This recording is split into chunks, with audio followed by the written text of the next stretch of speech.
তোমার সঙ্গে অনেকদিন আমার দেখা হয় না। এবার দেখা হলে কি করব জানো? এবার দেখা হলে তোমাকে যশোর নিয়ে আসবো। এখানে আমাদের একটা খামার বাড়ি আছে, বাংলো প্যাটার্নের বাড়ি, চারিদিকে গাছগাছড়ায় ঢাকা, বাড়ির সামনেই পুকুর।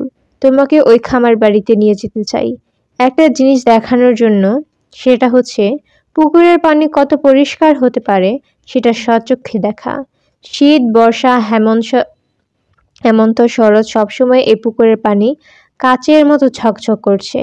আমি এই পুকুরের নাম দিয়েছি অশ্রু দেখে। বলো তো কেন?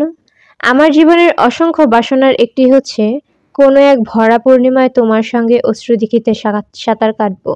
অথচ মজার ব্যাপার হচ্ছে আমি সাঁতার জানি না। আচ্ছা হিমু, আমার এই চাওয়া কি খুব বড় কিছু চাওয়া? আমি কি কখনো কারো কাছে কিছু চাই না? ঠিক করেছি এ জীবনে কিছু চাইবো না। আলাদিনের চেরাগের দৈত্য যদি হঠাৎ উপস্থিত হয়ে আমাকে বলে, রূপা, চট করে বলো তোমার 3টি ইচ্ছা আমি পূরণ করব, তাহলে মাথা চুলকে আমি বলবো, থ্যাংক ইউ, আপনার কাছে আমার কিছুই চাইবার নেই। আমার যা চাইবার তা চাইতে হবে হিমুর কাছে।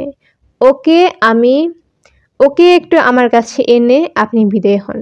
আপনার গা আপনার গা থেকে বৃষ্টি গন্ধ আসছে। দরজায় মিহি করে টোকা পড়ছে। জীবনবাবু কয়েকবার কেশে ফিসফিস করে ডাকলেন, হিমু ভাই, হিমু ভাই। আমি চিঠি পড়া বন্ধ করে রেখে দিলাম। কি হলো জীবনবাবু? নামটা মনে পড়েছে। বলুন, বলে বিদায় হন। এটা ছাড়াও আরেকটা কথা বলতে যাচ্ছি। কাগজে লিখে রাখুন, আমি পরে পড়ব। লিখে রাখতে গিয়েছিলাম, তারপর দেখি বল পয়েন্টে কালি নেই। আপনার কাছে কি বল পয়েন্ট আছে? আমি দরজা খুলে বললাম, লিখতে হবে না, মুখে বলুন, শুনে নিচ্ছি। তরঙ্গিনী স্টোর থেকে মুহিব সাহেব এসেছিলেন। কিছু বলেছেন? জি না, কিছু বলেননি। ও আচ্ছা। প্রায় সারাদিন বসেছিলেন, দুপুরে কিছু খানওনি। তিনি 1 কাপ চা আনিয়ে দিয়েছিলাম তাকে, সেটাও খাননি। চা না খাওয়ারই কথা। মুহিব সাহেব চা, পান, সিগারেট কিছুই খায় না।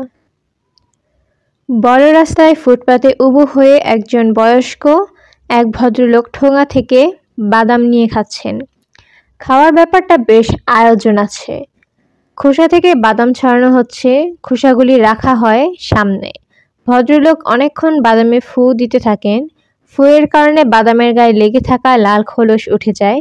তখন তিনি অনেক ওপর থেকে একটি করে বাদাম তার মুখে দেন। আমি কৌতূহলী হয়ে দাঁড়িয়ে পড়লাম। আমার মতো আরেকজন কৌতূহলী হয়ে দেখছে তাকে। তারাও দেখি দূর থেকে তাকিয়ে আছে। ভদ্রলোক শেষ বাদামের টুকরোটুকু মুখে দিয়ে ফেললেন, উঠে দাঁড়ালেন। আমি তাকে চিনে আনন্দিত গলায় বললাম, ছোট মামা না? আজ তিনি আমাকে চিনলেন, আমি চিনতে পারিনি। এখন চিনলাম, মোরশেদ সাহেব। ওই দিন স্যুটটাই পরা ছিলেন, আজ পায়জামা, পাঞ্জাবি, চাদর। ভদ্রলোককে পায়জামা পাঞ্জাবিতে আরো সুন্দর লাগছে। কি করছিলেন মোরশেদ সাহেব? বাদাম খাচ্ছিলাম। অনেকদিন বাদাম খাই না। একটা ছেলে গরম গরম বাদাম ভাজছিল, দেখে লোভ লাগলো। 2 টাকার কিনলাম। অনেক হাঁটতে হাঁটতে বাদাম খেতে পারি না, আমি পারি না। ফুটপাতে বসে বাদাম খাচ্ছিলাম। লোকজন এমন ভাবে তাকাচ্ছিল যেন আমি একটা পাগল। আপনি ভালো আছেন? জি ছোট মামা, ভালো। এশা কেমন আছে? মনে হয় ভালোই আছে। আর খারাপ থাকলেও তো আমাকে বলবে না। আপনি কি এর মধ্যে গিয়েছিলেন ওর কাছে? আমি তো 2 দিন পর পরে যাই। ও খুব বিরক্ত হয়, তারপরেও যাই। যান, ভালো করেন। নিজের স্ত্রীর কাছে যাবেন না তো কার কাছে যাবেন? মোরশেদ সাহেব বিষণ্ণ গলায় বললেন, এশাকে এখন স্ত্রী বলা ঠিক হবে কিনা বুঝতে পারছি না। ও উকিল নোটিশ পাঠিয়েছে, ডিভোর্স চাই। নোটিশ কবে পাঠিয়েছে? কবে পাঠিয়েছে সেই তারিখ দেখিনি। আমি পেয়েছি আজ।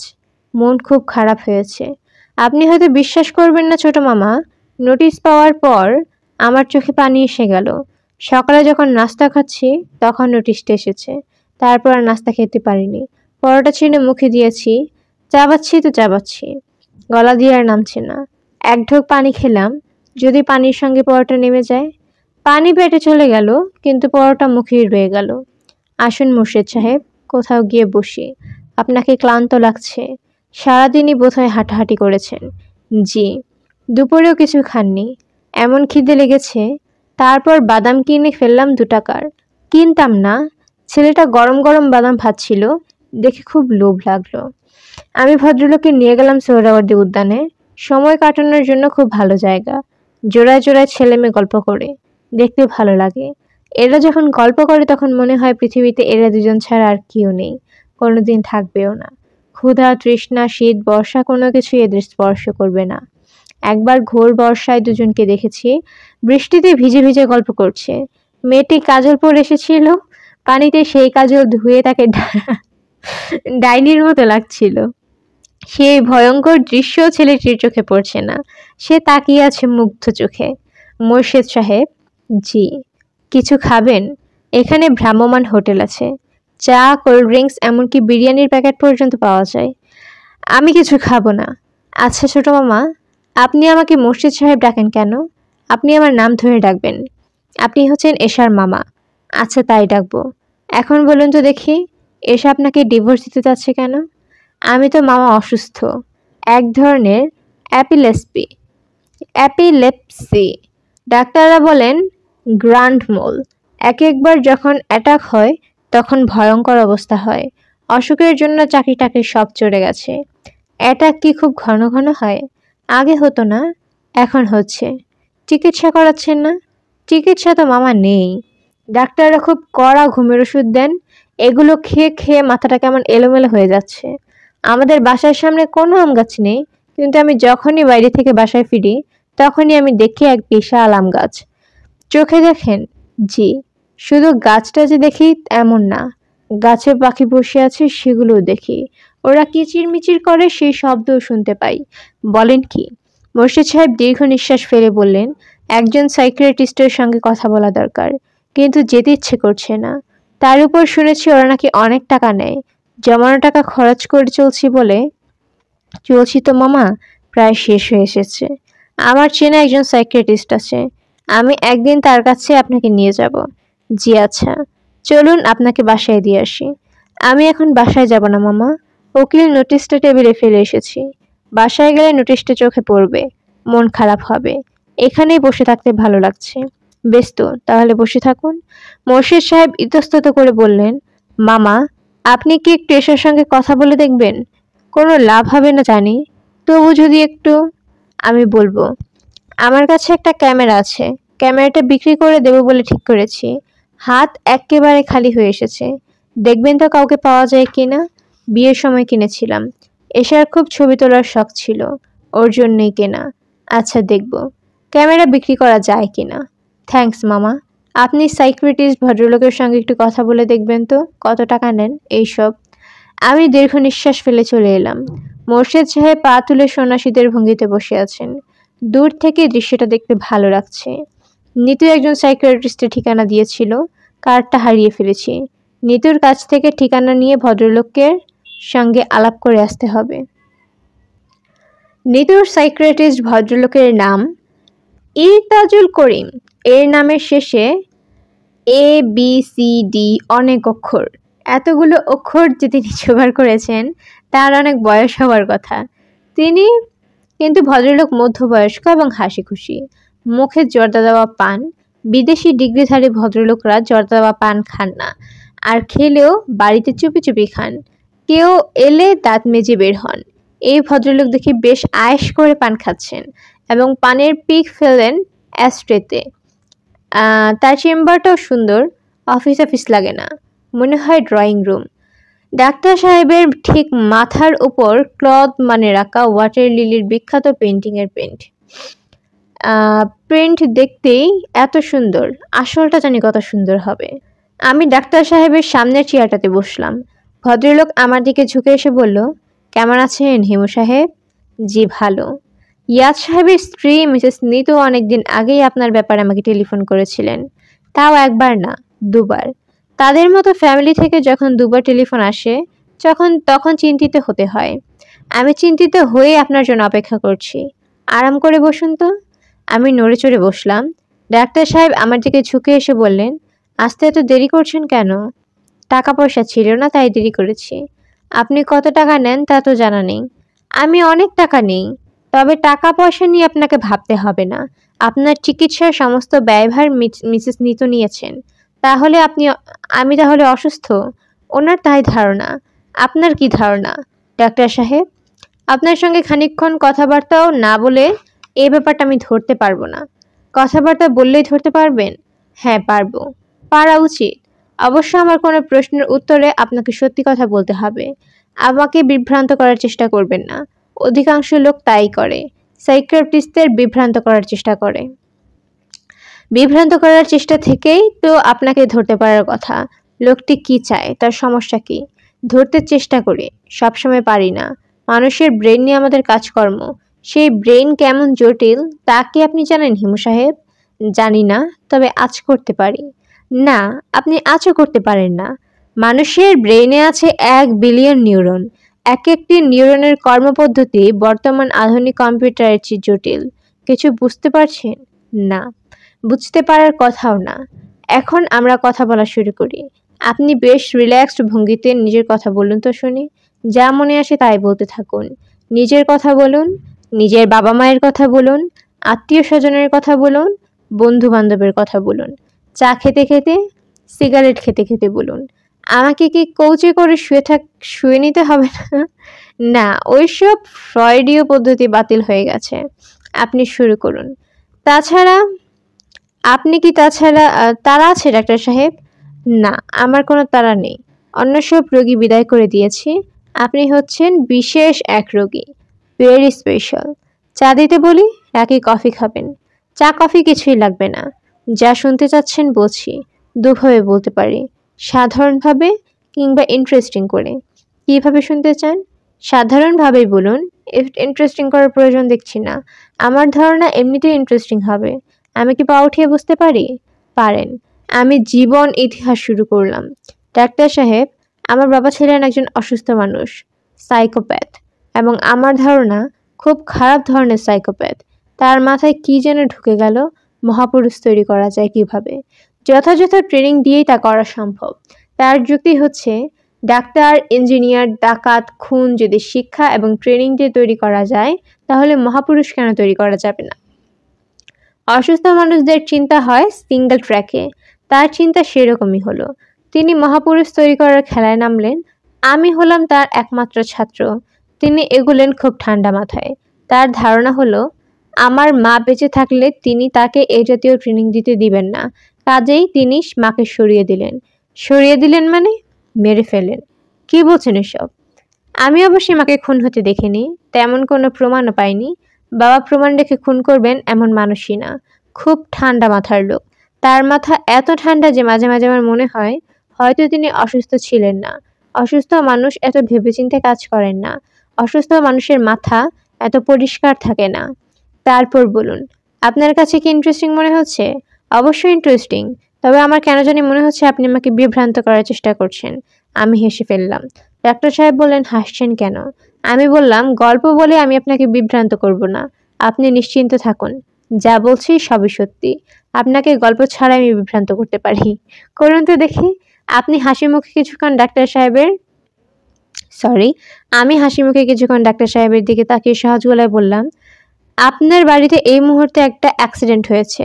আপনার ছোট মেয়ে কিছুক্ষণ আগে তার পায়ের কিংবা হাতে ফুটন্ত পানি ফেলেছেন। তাকে হাসপাতালে নেওয়া হচ্ছে। আপনি আমাকে এসব কথা বিশ্বাস করতে বলছেন? জি, বলছি। ইরতাজুল করিম সাহেব অ্যাস্ট্রেতে পানির পিক ফেলতে ফেলতে বললেন, হিমু সাহেব, আপনি কি চান আমি বাসায় টেলিফোন করি? করুন। ডাক্তার সাহেব টেলিফোন করতে লাগলেন। লাইন এঙ্গেজ পাওয়া যাচ্ছে। ডাক্তার সাহেবের চোখ মুখ শক্ত হতে শুরু করেছে। তিনি রিসিভার নামিয়ে রাখলেন, আবার ডায়াল করছেন। আমি সিগারেট ধরিয়ে আগ্রহ নিয়ে ডাক্তার সাহেবকে দেখছি। ডায়াল করতে করতে তিনি আমার দিকে সরু চোখে তাকাচ্ছেন। লাইন পেতে তার 10 মিনিটের মতো সময় লাগলো। এই 10 মিনিটে তিনি ঘেমে গেলেন, কপাল ভর্তি ফোঁটা ফোঁটা ঘাম। লাইন পাবার পর তিনি কাঁপা কাঁপা গলায় বললেন, কে কে? ওপাশের কথা শুনতে পাচ্ছি না, তবে ডাক্তার সাহেব কত থেকে বুঝতে পারছি তার স্ত্রী ধরেছেন।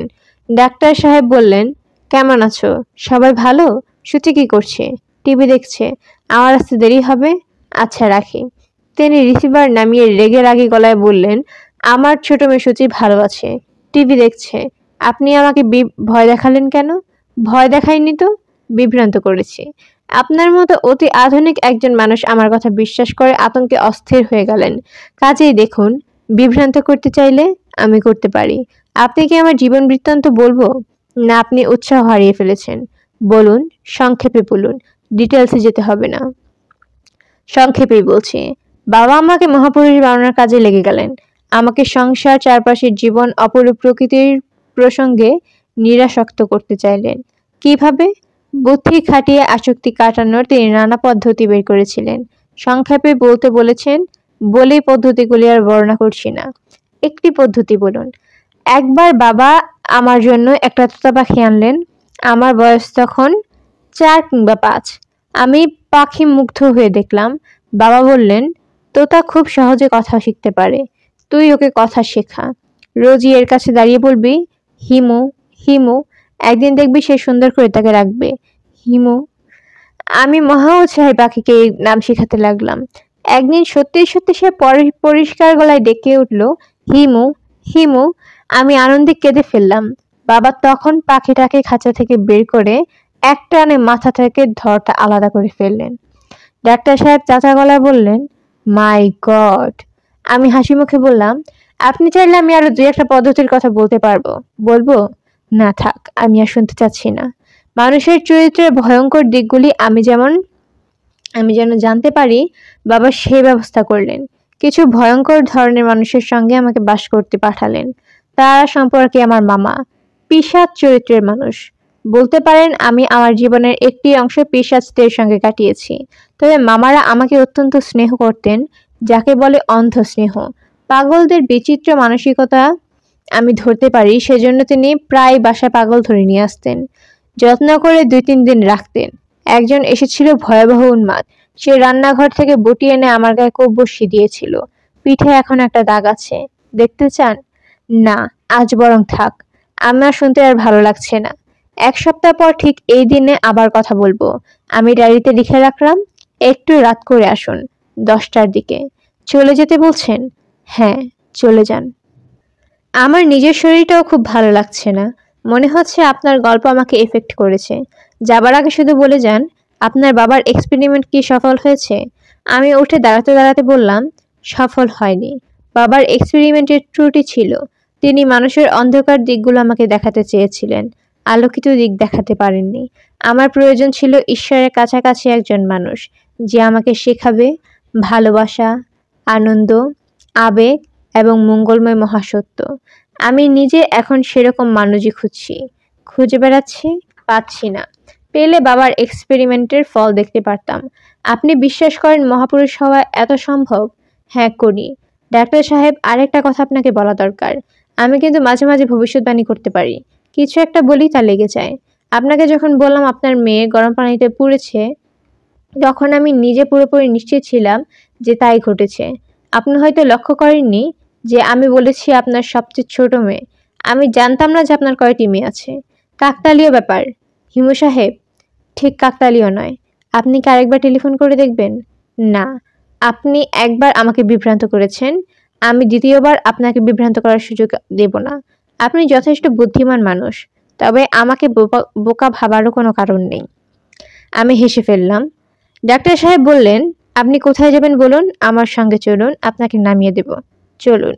বেশিরভাগ ডাক্তারই নিজের গাড়ি নিজেই চালান। শিক্ষকরা যেমন সবাইকে ছাত্র মনে করেন, ডাক্তাররাও সেরকম সবাইকে রোগী ভাবেন। গাড়িও তাদের কাছে রোগীর মতো। নিজের রোগী অন্যকে দিয়ে ভরসা পান না বলে তারা নিজেদের গাড়ি নিজেরাই চালান। তবে ইনি ব্যতিক্রমী ডাক্তার। তার কারণ তার ড্রাইভার চালাচ্ছে। তিনি হাত পা ছড়িয়ে পেছনের সিটে বসে আছেন। আমি তার পাশেই বসলাম। পান খাবেন হিমু সাহেব? জি না। পান খাওয়ার এক বিশ্রী অভ্যাস এক রোগী আমাকে ধরিয়ে দিয়েছে। আমি জন্মেও পান খেতাম না। সেই রোগী রূপার তৈরি এক পানের কৌটা বের করে বলল, পান খাবেন ডাক্তার সাহেব? আমি কৌটা দেখে মুগ্ধ হয়ে একটি পান নিলাম। সেই থেকে শুরু। এখন দিনরাত পান খাই। পান কেনা হয় পণ হিসেবে। সব বড় জিনিস ছোট থেকেই শুরু হয়। ঠিক বলেছেন। You start by killing a bird, you end by killing a man. আপনি নামবেন কোথায়? যে কোনো একটি জায়গায় নামিয়ে দিলেই হবে। সে কি, পার্টিকুলার কোথাও নামতে চান না? জি না। আচ্ছা ডাক্তার সাহেব, আমার এক বন্ধুকে আপনার কাছে নিয়ে আসতে পারি?